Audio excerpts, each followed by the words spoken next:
If you've ever been rejected as a dancer, I want you to know something. If you ever thought about quitting because of the rejection, it wasn't the rejection itself, it was what you started to believe about yourself because of that rejection. Hi, welcome back to my YouTube channel. My name is Jasmine McDonald and I post ballet and fitness related videos every single week. I posted a video last week talking about the real reason why I quit professional ballet, and time again, I come back to the topic of rejection, and I wanted to make a full video surrounding rejection, whether you're a dancer, whether you are starting out your career, whether you are training to be a professional dancer, or you don't even dance. You're trying to do something different with your career and you're finding that you're being rejected time and time again. This video is for you. So I spent years being told no, and being told that I wasn't ready, or being told I was too behind, or being told that simply I wasn't going to make it because of XYZ. And I want you guys to know that especially with dance, but in everything in life, everything is subjective. And again, especially with dance, because dance is an art form where the employers, whether they are the audience members or the actual employers at the company, they have the final say as to who they want to hire. And sometimes there's no rhyme or reason. Sometimes there is a reason. Maybe someone who just left the company was 5'3" and you're 5'10", and that's not going to work out. But most of the time, it isn't personal. Unfortunately, it feels so personal. I can remember the very first rejection that I got that significantly impacted me as a dancer and almost made me want to quit. Let's go back a little bit. I want to say I was about 12 or 13. I was told by my ballet teacher at the time that I should audition for Canada's National Ballet School. Now, I went to this audition. I remember the morning. I was so excited. I had done a lot of research after she told me because, again, I was always someone that was more behind other people in my group, say that we're late bloomers with everything, especially when it comes to excelling in sports and things like dance. So anyways, I had a lot of confidence after being told from my ballet teacher that I should audition for the ballet school. So I was so excited because I did so much research leading up to it. I had gotten it in my head that I was going to go to the school and become a ballerina. Now, unfortunately for me at the time, but also fortunately, at the time, I had no idea how behind I was. So I went to the audition very confident, but as soon as the audition started, I realized how behind I was.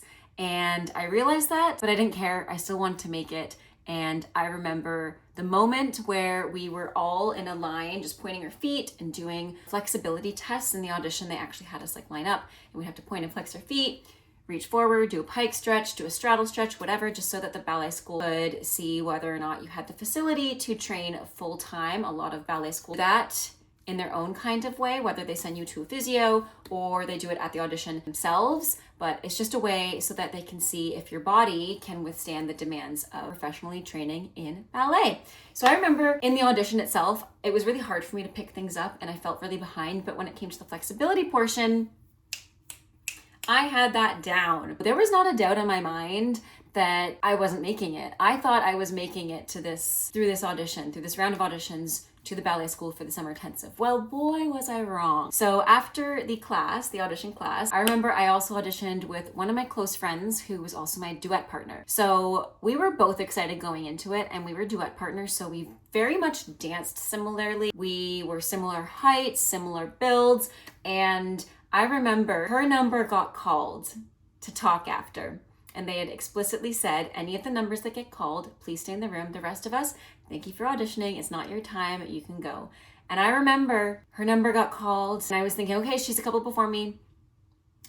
I'm going to get mine called too. And my number did not get called. I did not make it through the first round of these auditions. I did not make it to the summer program. I did not make it, period. But my friend and duet partner did. Now, this was my first real feeling of jealousy as well. Obviously, I was really happy for her, but there was also a part of me, and I want to be completely transparent with this because it's hard to say that we're jealous of people, but I was, because I really wanted to go to the school and I couldn't understand, okay, she got in, but I didn't, but we danced similarly. They saw something in her that they didn't see in me, that I was way too behind the people in my age group. And again, I knew that, and that didn't make the rejection hurt any less. But I remember feeling so defeated, and after not getting in that time, I thought my career was over. I thought this rejection had sealed the deal on the fact that I was never going to dance and it wasn't worth it. Fast forward a year later, I did the same audition. Now I've done my work. I remember after that first audition, I was so embarrassed of how behind I was that I made it my duty to try my hardest in class. I was so determined during all my classes, but especially ballet. I was so determined that when the teacher was demonstrating the exercises, I was doing them full out. And I was making sure that I was doing the most because I saw my classes at this young age. I realized that these classes are here to make me better and I'm signed up for them because I love it. But ultimately, when it comes to doing multiple classes a week to better your technique, the reason I'm here is to better my technique. So I better push myself so I can make the most out of this hour or hour and a half or however long I had. So I had a year under my belt going into the second audition, and I remember going in feeling a lot more confident. I was going in by myself this time, and the year before, not only did my friend get in, but my boyfriend at the time also got in. So I would have been in 8th grade, so I was 13. So fast forward a year later, I'm auditioning by myself. I really put the work in that year in my classes, like I mentioned before, and I didn't get in again. The number was not called. I was rejected yet again, which put me into another spiral, another tear-soaked car ride. But really, I was devastated. So a few days go by and my parents get a call that the school couldn't stop thinking about me and they wanted to invite me, even though I was very behind. And they actually told my parents this: don't give her hopes up because she's actually quite behind the people in her age group, which I kept hearing time and time again throughout my career. And you'll see that in this video. Even though she's really behind, we can see that she loves it. We want to give her the opportunity to try out the summer program, but don't give your hopes up for getting into the full year. So with that, I remember hearing that and having the confidence that I got in the first place. So even though I was rejected the first time and the second time, they thought back and realized, okay, she really wants it. We're gonna give her the chance to do the schooling and see if she likes it, because who knows why. I'm just filling in the blanks here. Anyways, I remember hearing that and just thinking, I wanna prove somebody wrong today. No, really, I went into those weeks so determined, and within the first couple of days, we had these classes all together, all of the kids who had come for the summer program as kind of an audition to see what classes we were being placed in. And I remember I was put with the younger kids and I was so disappointed. First few days, it felt very, again, I don't want to use this word because it's not embarrassing, but I'm going to use it because I felt embarrassed. I know that's not a fact. I know it's not embarrassing to be in a class without your friends, but I felt embarrassed. And even though I felt embarrassed, I started to realize slowly, I'm going to use this to my advantage, and I'm going to use this to really refine my skills, because even though I was rejected again from being with my friends, I'm going to use this rejection to fuel my determination and to also use this opportunity to hone my skills and to finesse my fundamentals, because clearly I'm behind and they put me here for a reason. So after a few weeks, I worked really hard, and even though, yes, the material was easier than I had hoped for, I had hoped to be with my friends, and I had hoped to be doing harder things. I had hoped to be doing point work that wasn't just like walking across the floor, and that's what we were doing in that class. So I had hoped for a lot of things, and in that summer, I actually gained a lot more than I thought I would, because like I said, I had a slower and easier class, which allowed me to catch up, find my skills. And truthfully, now that I think on it and I reflect, I wasn't ready to join the girls my age because I had been told time and time again I was behind people my age. So what better opportunity than to be rejected from that and to be put into something else that was more fitting, building my skill set at the time. So even though I was rejected that time, I used that rejection as a way to refine my skills, for lack of better words, and to catch up. So I just wanted to share those couple stories because even though rejection can hurt, it might not be the end. There might be other opportunities, right? If I didn't get rejected the first time at ballet school, I wouldn't have had an amazing year at my competitive dance studio the year before I auditioned the second time. And had I not gotten rejected in the ballet school itself, the following year in the summer program, I may not have gotten into the full-time program. So wait, I'm gonna rewind because I'm getting a little bit confusing. Sorry guys. So anyways, I used that opportunity to get better, and a few calls later, they offered me a full-time spot at the ballet school, despite the fact that they told me not to get my hopes up, and I got in. So even though I was rejected that time, that rejection was better because I needed that at the time. I needed to be able to refine my skills and work on my fundamental ballet technique so that I could get into the ballet school. Ultimately, I think one of the hardest things with rejection isn't necessarily hearing the no. It's hearing somebody else's yes sometimes, because we can be excited and we can be happy for our friends and colleagues for getting things that we didn't, but it also still hurts. It doesn't make it easier sometimes, especially if that thing is something that you really, really wanted. You can still be happy for your friend, but also disappointed for yourself. And it almost makes it harder when you were one of the only ones rejected, or it at least feels that way. But I'm hoping to share these stories for you guys to make you feel less alone, because rejection can feel really lonely and rejection can feel like it's career ending. But that just goes to show, those few stories, that even though I was rejected early on and basically told no multiple times, I still made it happen because I used that rejection as fuel for my determination and my commitment levels, and for overall my amount of trying in class. Like, had I not been rejected, I don't think I would have taken things as seriously, because I know I didn't before. So aside from those rejections, I did receive a lot of rejection as a professional dancer. So not only was my dream school something I was rejected from at first, but my dream company was as well. Now, my dream company was even harder because I had spent years already professionally training and ready to kind of transition to this dream company of mine. And even though I was rejected the first time I auditioned for this company when I was 17, they did give me a letter of recommendation, meaning stay around at the school, train with the school in the post-secondary program, because we're interested and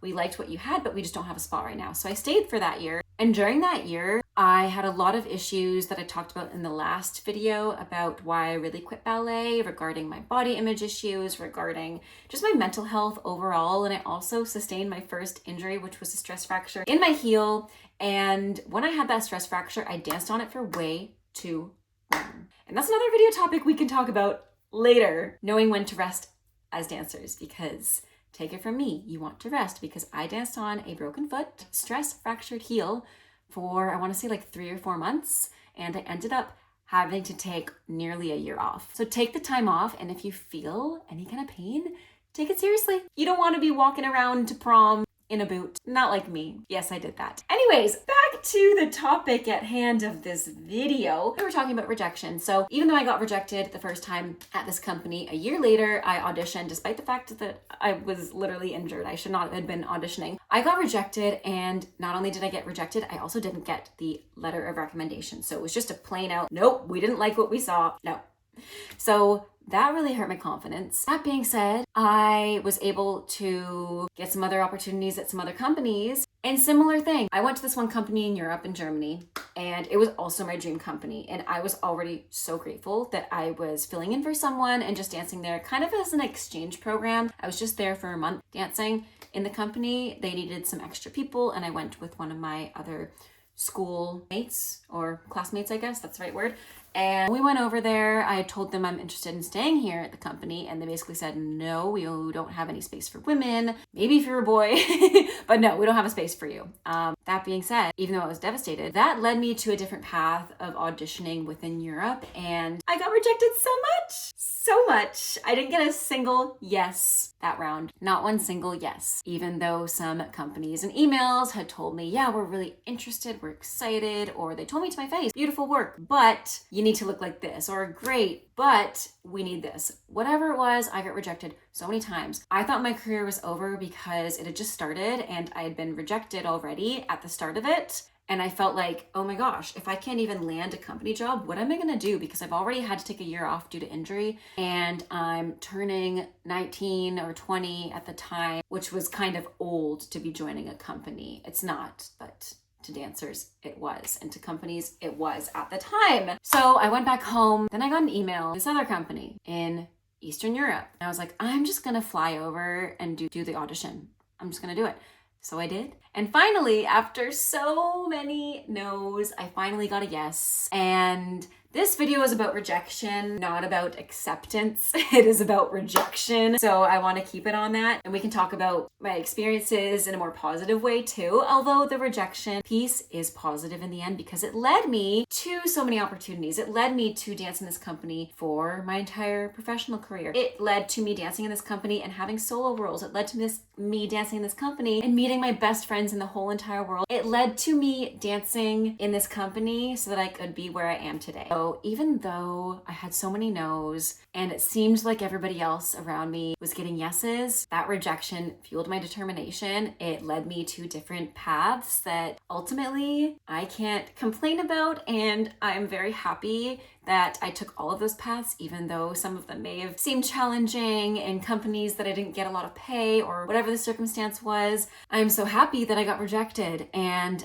ultimately, I just want to make this video so that if you're a young dancer or whoever you are, even if you're not a dancer, if you're coming across this video feeling like you're just being rejected and told no time and time again, that I can't promise that you're going to have a yes at your next audition. But what I can promise is that rejection does not define your future. Rejection also doesn't decide your talent, and it doesn't decide your worth. So with that, I hope you guys enjoyed this video, and let me know in the comments down below what you think. And if you want me to talk about any other topics relating to ballet, dance, life, I don't know, comment down below. Don't forget to subscribe. I post literally every single week. I have so much time in my hands now that I'm not in school, so I will be posting even more frequently. Give this video a like, subscribe, comment what you want to see next. Have a great rest of your day. Stay safe, happy dancing, and until next time, bye now.